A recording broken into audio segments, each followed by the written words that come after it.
Nesta aula, vamos dar continuidade à geometria analítica. Vamos ainda ver alguns conceitos básicos. Primeiro, eixo x e eixo y. Então, toda vez que o ponto ele estiver no eixo x, vocês vão reparar que para estar no eixo x, o y tem que ser zero. Então aqui, para ficar em cima do eixo x, aqui tem 3 e 0. O y tem que ser 0. Aqui menos 1 e 0. O y é 0. Já no eixo y é o contrário. Para ficar andando em cima do eixo y, a gente tem o x igual a 0. Então aqui tem 0 e 2, e aqui 0 e menos 3. Então aqui, se o P pertence ao eixo x, então P tem a coordenada x e 0. Então, para andar no eixo x, o y tem que ser 0. Agora, ao contrário, se o P pertence ao eixo y, então P tem a coordenada 0y. Então, quem tem que ser 0 agora é o nosso x. Bissetrizes no plano cartesiano. Então, vamos ver também a ideia de bissetrizes. Então, lembrando, o que era uma bissetriz? Bissetriz é aquela reta que vai dividir o ângulo em duas partes iguais. Então, se a gente pegar aqui, o plano cartesiano, x e y, esse ângulo que fica aqui, é um ângulo de 90 graus. Então, o que eu fiz? Eu tracei uma reta aqui, roxa. E essa reta roxa, ela dividiu o ângulo de 90 em duas partes iguais. Então, ficou 45 e 45. Então, isso daqui que a gente chama de bissetriz. Aqui também, a mesma coisa na reta verde. O que eu fiz aqui, que tinha 90 graus. Eu tracei uma reta que dividiu o ângulo em duas partes iguais. Então, essa reta aqui vai ser uma bissetriz. Agora, cada bissetriz aqui desse plano, ele vai ser ou a bissetriz dos quadrantes ímpares, ou bissetriz dos quadrantes pares. Esse roxo aqui vai ser ímpar, porque, lembra? Primeiro quadrante vai ser sempre esse daqui. Segundo, terceiro e quarto. Então, essa bissetriz aqui, ela pega o primeiro e o terceiro quadrante. Então, logo, a gente vai falar que ela é uma bissetriz dos quadrantes ímpares. Já essa verde, ela pega o segundo e o quarto quadrante. Por isso que é uma bissetriz dos quadrantes pares. Você vai reparar que todo mundo que está nessa bissetriz aqui, dos quadrantes ímpares, pode ver esses pontos aqui. Eu botei alguns pontos como exemplo. Esse ponto aqui é 1, 1.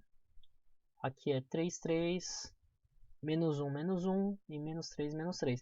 Então, para o ponto ele ficar andando aqui na bissetriz, a gente vai reparar que o x tem que ser igual ao y. Já aqui nos quadrantes pares, nas bissetrizes dos quadrantes pares, vamos ver que é o contrário.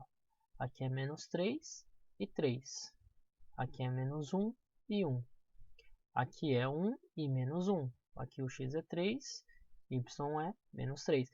Então, aqui é o contrário. Então, um tem que ser com sinal oposto ao outro. Então, aqui, se o ponto P pertence à bissetriz dos quadrantes ímpares, então P tem a coordenada A e A.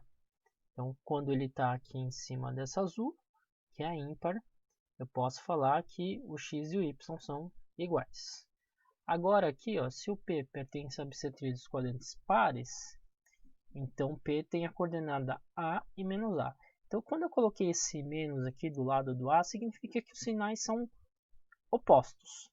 Não está falando que o x tem que ser positivo, nada disso, tá? O que ele está falando? Que o y tem que ser um sinal oposto ao valor de A. Então, se o A é menos 3, o menos A vai ficar menos menos 3, então vai ficar mais A. Então, ele só está invertendo o sinal. Então, esse menos significa que ele inverte o sinal do valor de A. Pode ver que é exatamente isso que acontece. Quando o x é negativo, o y é positivo.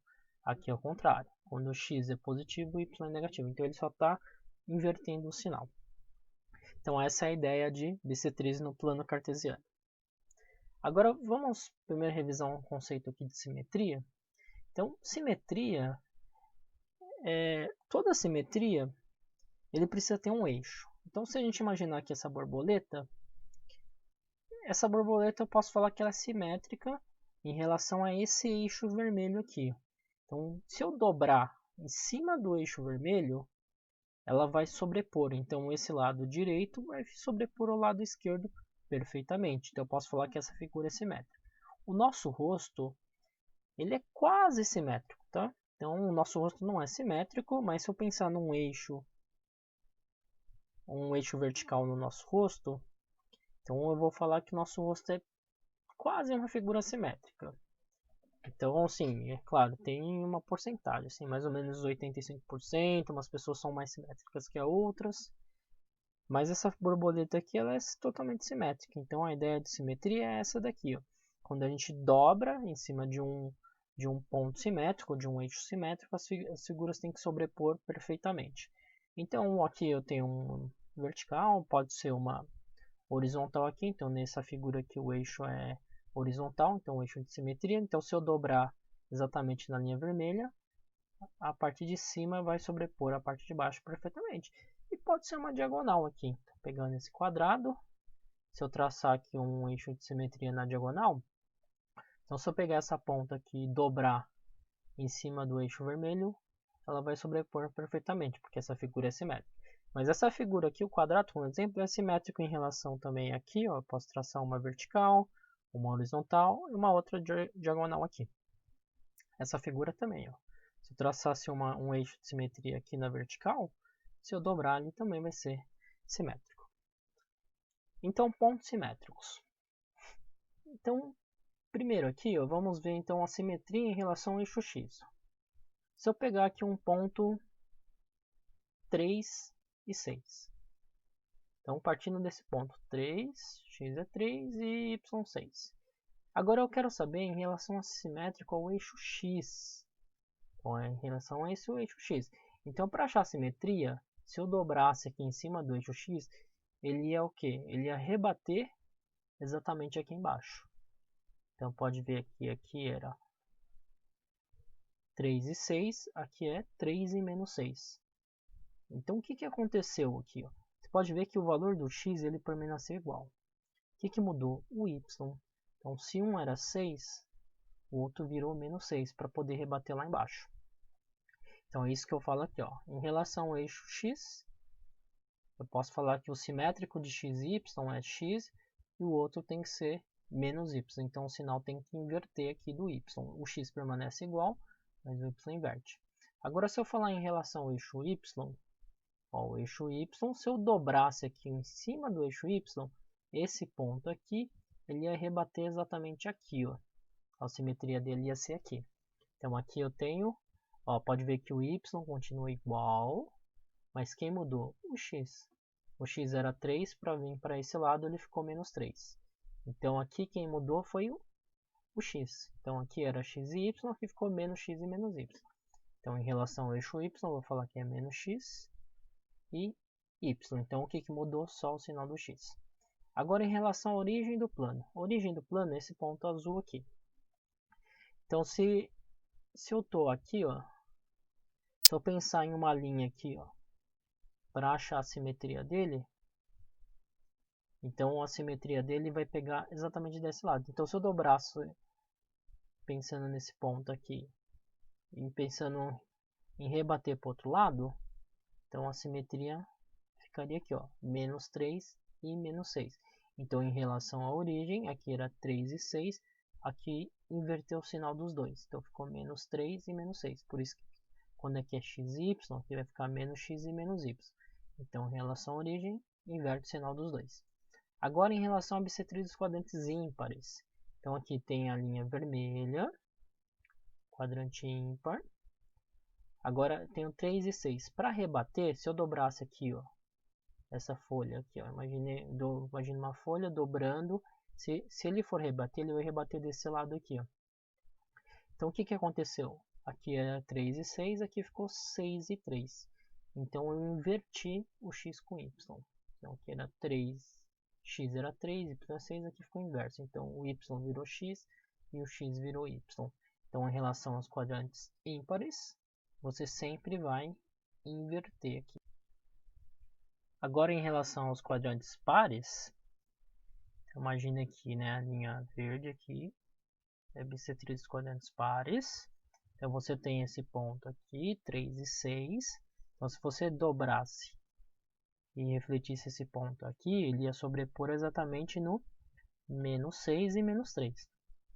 Então, o que aconteceu? Aqui era 3 e 6, ele inverte os valores, o 6 ficou no lugar do x e o 3 ficou no lugar do y, mas os sinais também invertem, então você vai inverter o sinal também. Então, por isso aqui, em relação a bissextris dos quadrantes pares, você tinha x e y, agora você vai ter menos y menos x. Então, você inverte os valores e inverte os sinais também.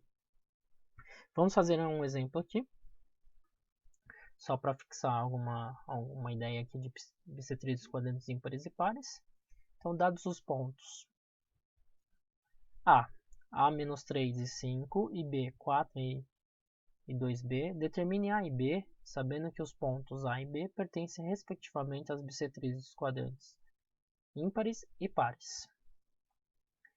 Então, se você pegar aqui o caso, imagina um eixo aqui, vou desenhar aqui um eixo x e y. Então, para ele pertencer aqui a bissextris dos quadrantes ímpares, então o que você vai saber aqui, ó?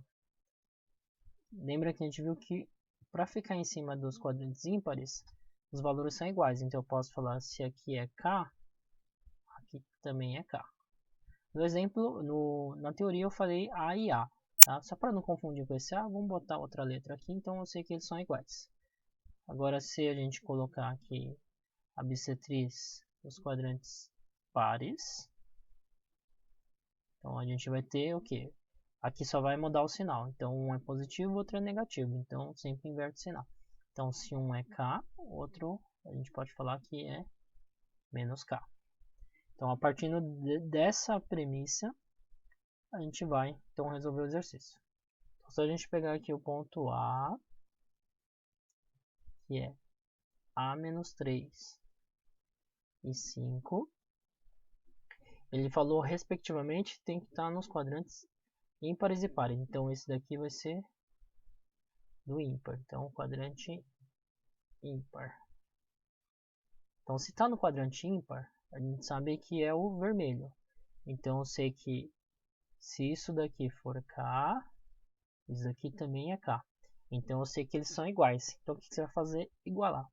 Então, A menos 3 é igual a 5. Então, passo o menos 3 para o outro lado.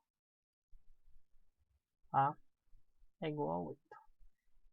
Então, para o ponto A pertencer a bissextris dos quadrantes ímpares, o A tem que ser 8. Agora, pegando o ponto B, que é 4 e 2B, o que vai acontecer? Lembrando, agora ele é do quadrante dos quadrantes pares. Então, separa, ele vai ter os sinais opostos.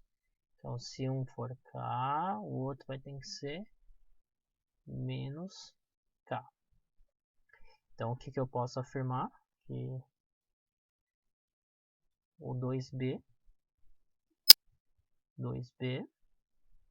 ele é igual a menos 4. Então, se o 2B é igual a menos K, então o K eu chamei de, se o 4 é o K, né? Então vai ficar 2B igual a menos 4. Então, resolvendo essa conta, vai ficar B é igual a menos 4. Passa dividindo. Opa, 2 positivo. Deixa eu apagar aqui, mas aqui é positivo.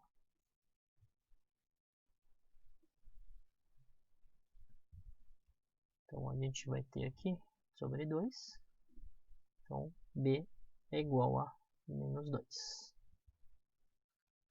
Então, para o B pertencer aos quadrantes pares, o B tem que ser menos 2.